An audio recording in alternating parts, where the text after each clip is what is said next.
Hey, hello, good morning. Welcome to my YouTube channel. At ngayong araw na ito ang ating lulutuin ay ang pork mechado. Meron din namang beef. At ngayon, pork muna.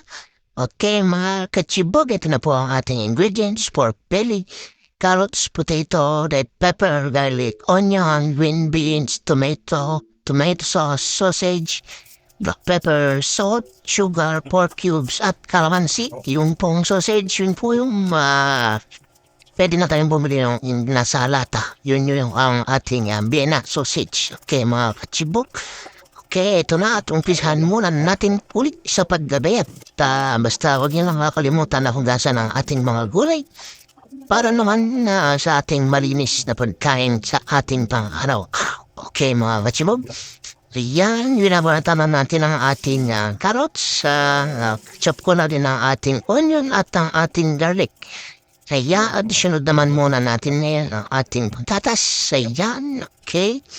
Basta, balutan nyo lang siya ng ganyan at ikat nyo siya ng cubes. Medyo lakihan nyo ng konti para open man ang size niya at para kitang-kita siya sa ating pagluluto mamaya. Okay, mga katsumubay, meron din ang ating bell pepper. Ayan, kamatis, at ito ang ating green beans or Baguio beans kung tawagin natin dito sa Pilipinas. Okay, mga katsumubay, yan, okay na po. At ito na, sunod ko na ang ating pork belly. Pork belly po talaga yung ating ginamit. Or pwede rin naman pork with bones.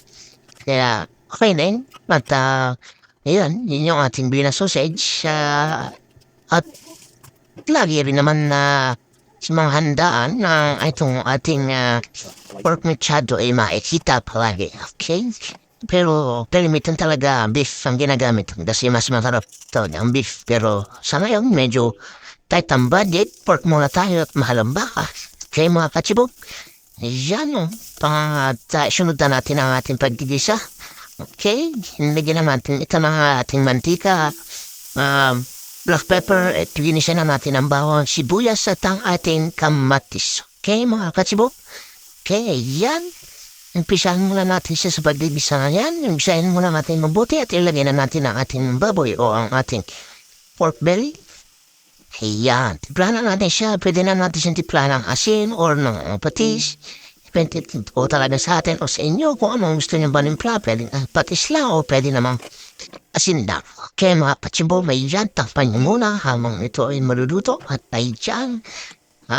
Tilagyan po siya ng tubig dyan, mga katsibog. Yan, tapos nilagay ko lang ng ating Vienna sausage para maluto namin siya. Ito, sinunod na natin ang ating tomato paste. Okay, mga katsibog. Yan, tinimpla ko na din ang konti pang asin.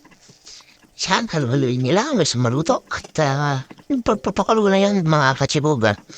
Medyo kinap ko na yan pero medyo matagal ko na pinakulo ng ating pork. Basta, siyempre, unahin niyo muna ang palambutin ng ating mga karne bago natin ilagay ang ating mga gulay. Okay, mga katsibog? Dyan, inilagay ko na ang ating gulay na talaga namang lalasa. Okay, mga katsibog? Yan, ito na ang ating pork mechado. Yan, kumukulo-kulo na siya. Nalagyan ko siya ng asukal, okay? Tatapan na natin siya maya-maya at para kumulo at lutuin pa, okay? Kinatapan natin yan at tayo makinig muna sa ating musika. Okay, mga kachibog? Alright!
Yan, tapos na po ang ating pork mechado mga katsibog. Kitang-kita niya naman. Napakasarap at napakalasa na naman ang ating lutuin ngayong araw na ito. At talaga namang mapaparami ang ating kain sa araw-araw nating pamumuhay mga katsibog. Okay?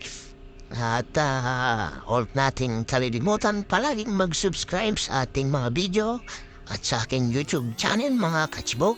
Okay, thank you for watching. Please don't forget to like, follow, and subscribe mga katsibog. Maraming salamat. Bye-bye. Ingat.